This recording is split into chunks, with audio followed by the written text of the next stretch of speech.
Hello there, health coaches. I hope you're having a fabulous day. I am just back from Walt Disney World with my two boys. Oh my God, that was a very intense week. So I'm delighted to be back and finally get some sleep. And I'm delighted at the relatively warm weather back home in New York. Yay! But the really exciting thing that's happening right now is that all of my new Healthy Profit University Fast Track members are getting started with the program. And can you guess what they are all working on? One of the most important things that you have to do when you're getting your business off the ground, hint, hint, hint. Yeah, most of them are starting their email list. Meanwhile, I'm noticing that inside of our Health Coach Power Community Facebook group, everybody's been asking about email lists and email newsletters and this, that, and the other thing as it relates to building an email list. So we're going to talk today about how to get started because it just seems timely and important and relevant for everybody. But before we dive in, I'm going to give a shout out to Mama's Pearl. So Mama's Pearl, if you're out there, please accept a great big bear hug from me because I saw your review on iTunes and I appreciate it so very much. I'm going to read it for everyone. Mama's Pearl said, "This is real. This is a great podcast. It's so real and informative. I love it. Thank you so much. It gives me straight answers without all the fluff. You get right to the point and give insightful and honest answers. This is great. So glad I found you." Mama's Pearl, so glad that you found us. And yes, this is a fluff-free zone. I appreciate you for being here and for taking a couple of minutes to write a review. That is so very awesome of you. And we want to say thanks. So could you do me a favor? Send your mailing address to support@healthcoachpower.com and just reference episode number 96. And we have a little thank you gift to send your way. And for everybody listening, hey, I put out free content every single week here on the show. And I'm so insanely grateful that over 100 of you have taken the time to leave a rating and or written review. The easiest way to do this is if you go to your Apple Podcast app on your phone, scroll down to ratings and reviews and go to see all, because from there you will see the option to write a review. And I just want to say thank you in advance. I also want to let you know, just quickly before we get into the meat of today's episode, that this episode is brought to you by my free on-demand training. It's called How to Plan Your Health Coaching Business So You Can Earn a Full-Time Salary. Sound pretty good, right? It's all about the plan. And you can register for that for free at healthcoachpower.com/earn, EARN. All right, so let's get into today's questions. I have some already in the can, I always do, but if you're here with me live, and I know some of you are, go ahead and ask anything that you'd like me to address today, and I will try to answer all of our questions before the half hour is up. So this first one comes from Anastasia.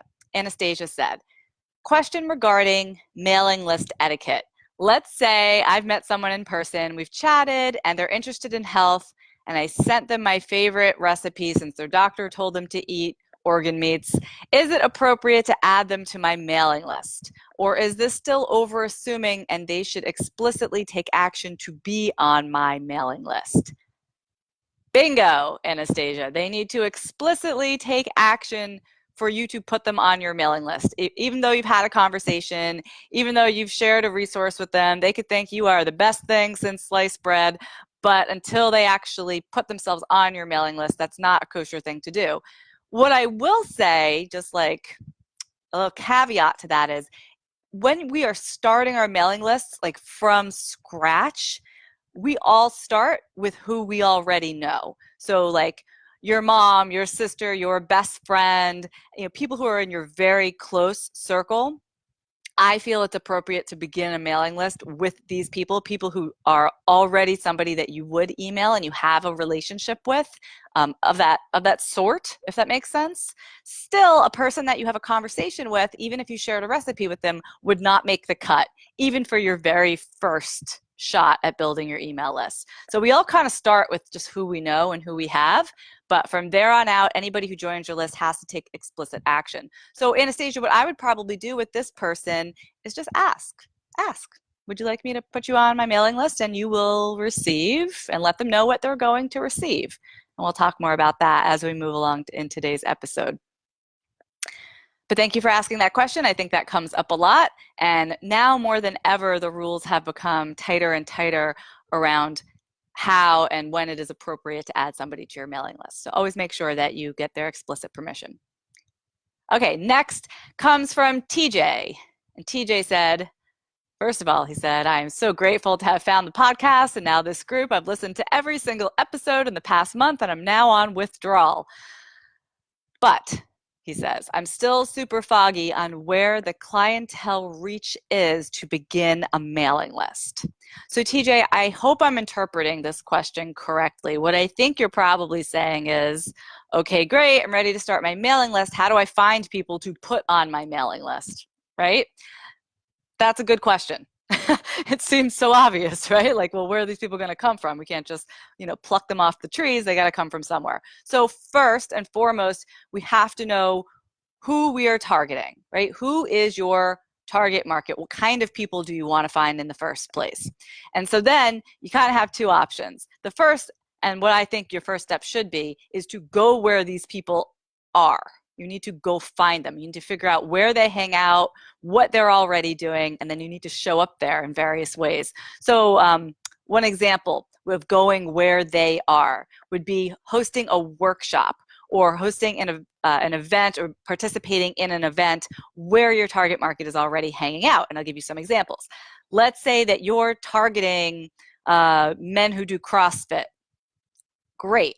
You're going to connect with CrossFit gyms and hold workshops in their space. You are going to go to them. Make sense? Let's say you're going to be targeting moms of toddlers. Okay, great. So moms of toddlers often have these like mommy group meetings. So you're going to want to find those meetings or those events where these moms are already participating, and you're going to want to be there. You're going to want to be a presenter at the event. You're going to have a table at that event, or you're going to be somehow involved in that event. You're going where they are. Okay, so that's sort of the first way to do it. In-person workshops, in-person events.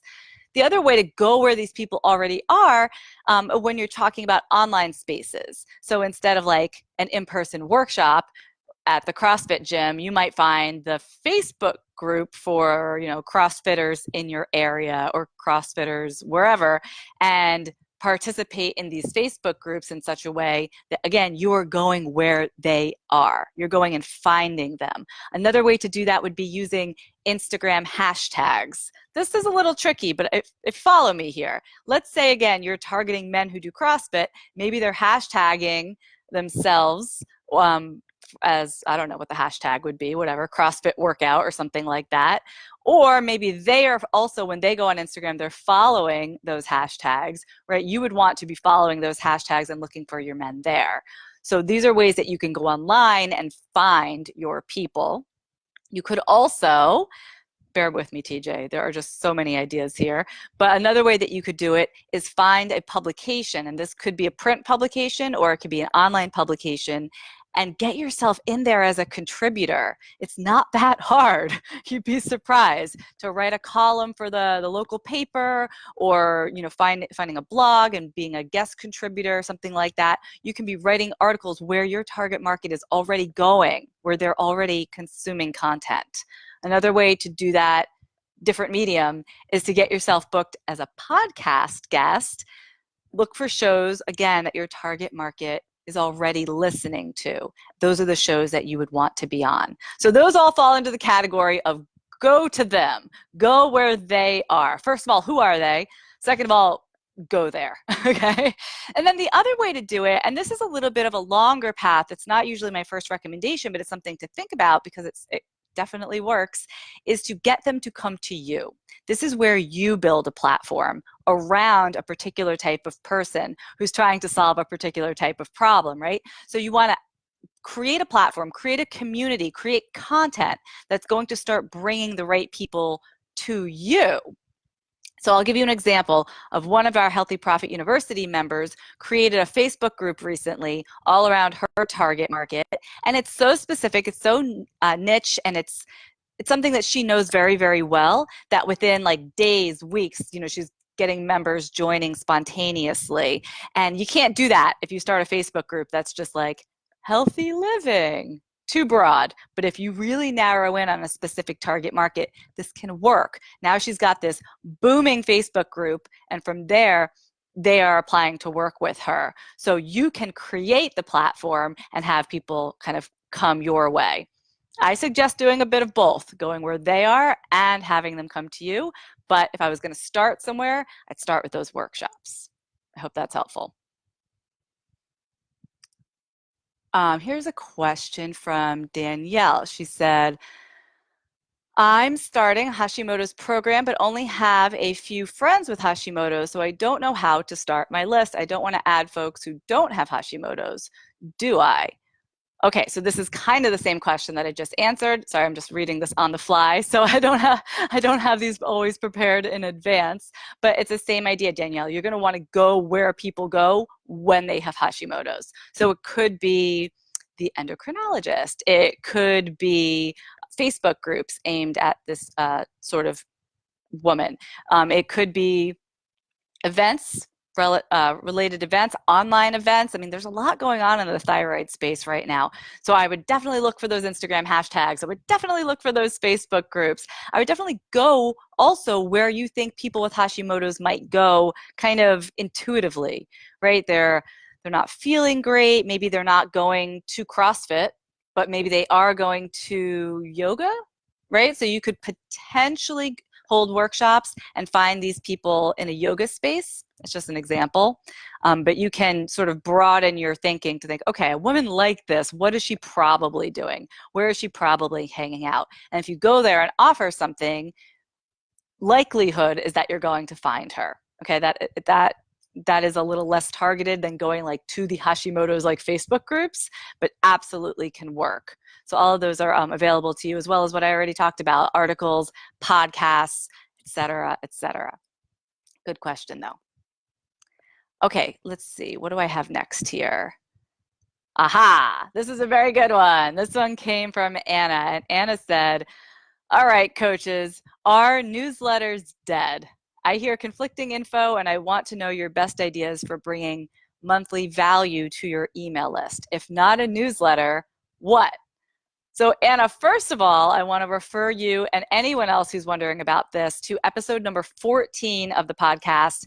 That one is called The Myth of the Email Newsletter, because I would say, yes, the email newsletter is dead. The newsletter began as the online version of like that dumb thing that your dentist would send in the mail that kind of looked like a fake newspaper. I don't know, my dentist did this, so I always think about that example. But we used to get these in the mailbox, right? It would be like, I don't know, double-sided piece of paper, trifold, you open it up, it has some sort of header that kind of pretended to be a newspaper, and then it kind of gave you information about the business. Oh, look, we got a new office space. Oh, look, about the bird in our office, or we have appointments available. Like, that's a newsletter, and that is so old school.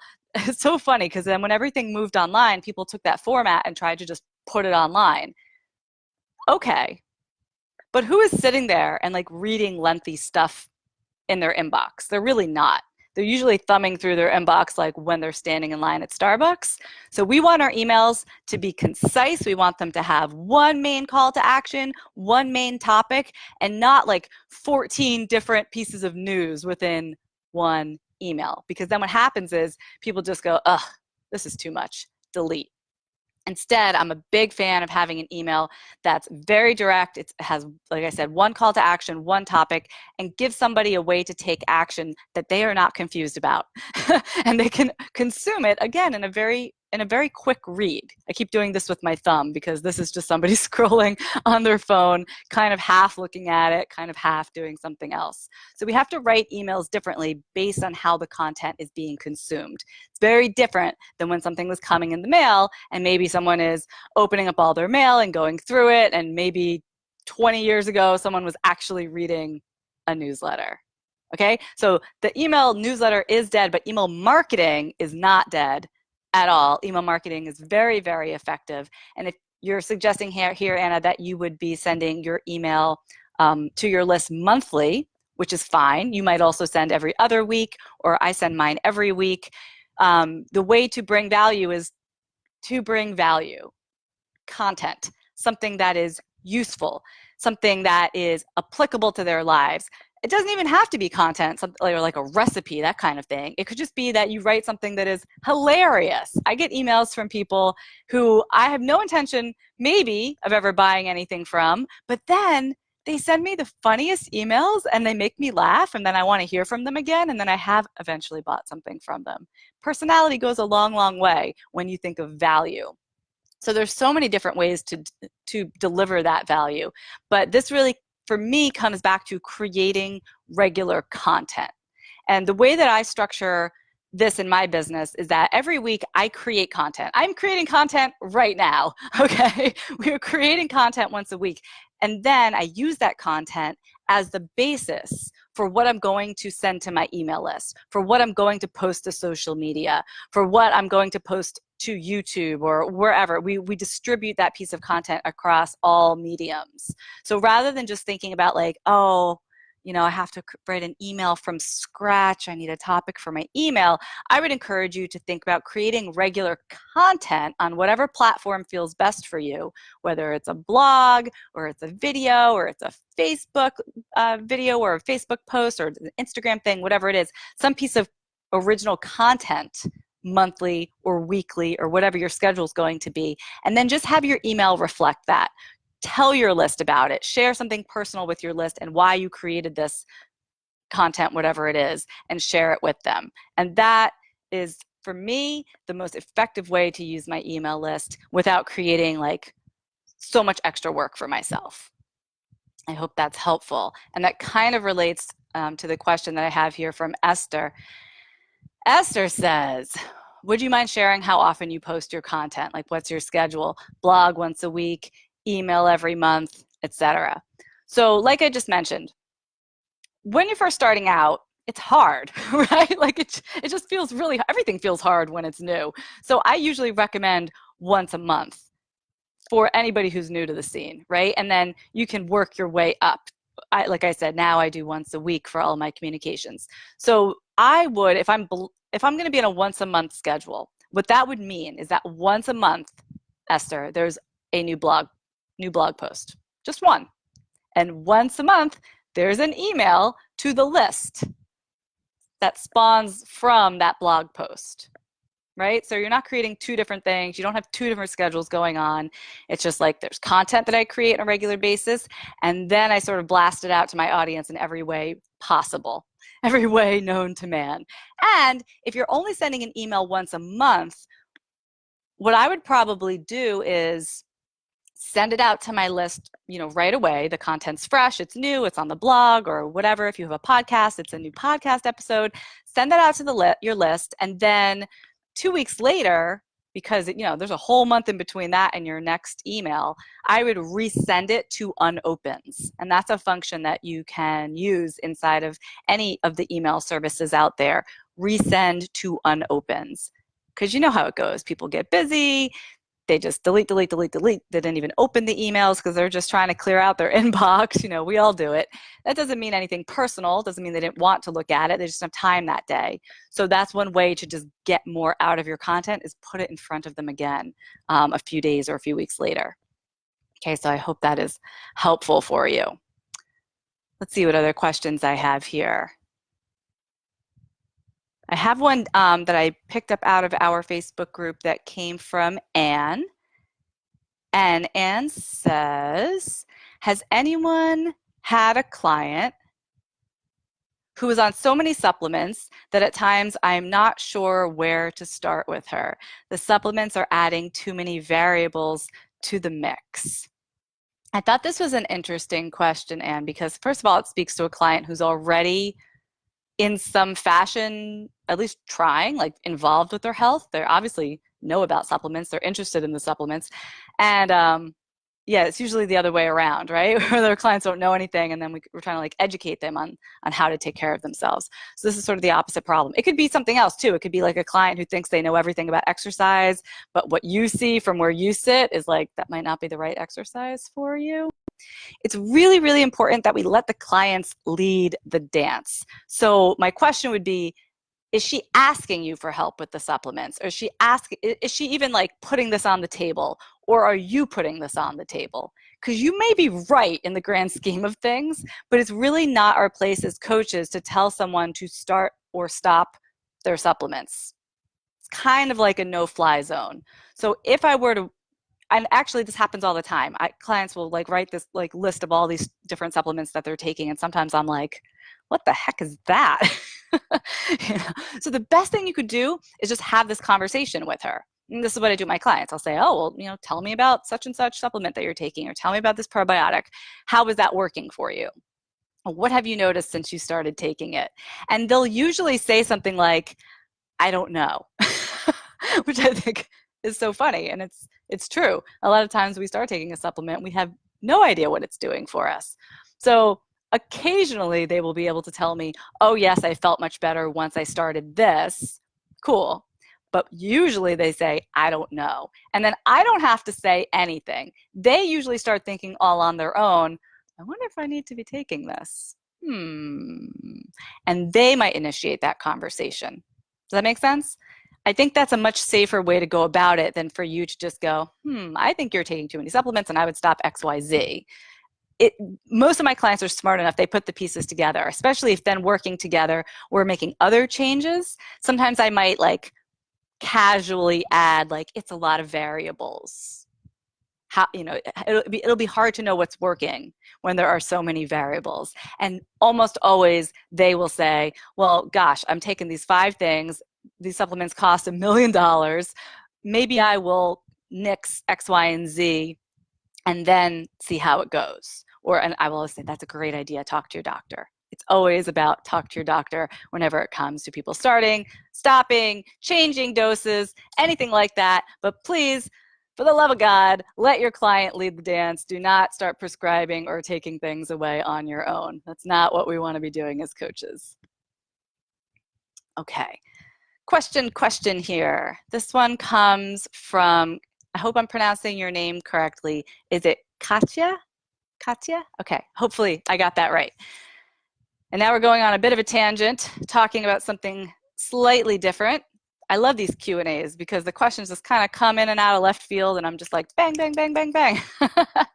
So Katya says, do you have your pricing on your website or not? What are your reasons? This is funny because this question comes up a lot and it usually comes with a lot of really strong opinions. Like I can almost guarantee you that, you know, someone is going to answer this question going like, well, I would never work with a practitioner who didn't put their prices on their website. Or someone else is going to, you know, all these really strong opinions. And really, your opinion about what you think is the right thing to do doesn't matter that much. The only thing that matters is, are you closing the deal with your clients? Are you signing clients? So if you have your prices listed on your website and you have all the clients you need, great. Keep those prices there. It is working for you. And if the opposite is true, and you know, like myself, I have about a 90%, I don't know, closing rate whenever I'm in a consultation with a new client who has not heard my prices or seen my prices before. That's a really great closing rate. I'm not going to change a thing.